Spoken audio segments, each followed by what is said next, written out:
Nasib pilu motor driver ojol raib dicuri saat tertidur pulas di bangku trotoar. Driver ojek online, ojol, bernama Riko Ardiansyah, kehilangan sepeda motornya saat tertidur di trotoar Jalan Walter Monginsidi, Kelurahan Selong, Kebayoran Baru, Jakarta Selatan, Jumat, 20 Juni 2025, pukul 5 waktu Indonesia Barat.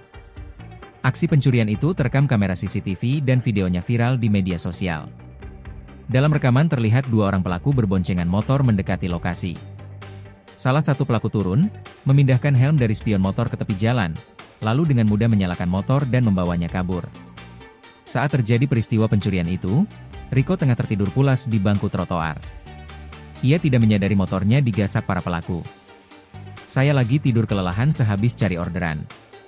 Posisi kunci remote motor saya udah dalam posisi off, tapi masih bisa dibawa kabur," kata Riko saat dihubungi Senin, 23 Juni 2025, dikutip dari tribunjakarta.com. Riko mengatakan, setelah sadar motornya hilang, ia langsung meminta rekaman CCTV dari kantor di dekat lokasi. Ia berharap sepeda motor Honda Vario miliknya dengan nomor polisi B6012VNW bisa segera ditemukan. "Semoga motornya bisa balik, tapi kenyataannya dari kejadian sebelumnya motor yang dicuri jarang balik," ujarnya. Riko berencana melaporkan kasus tersebut ke Polsek Kebayoran Baru hari ini, Senin.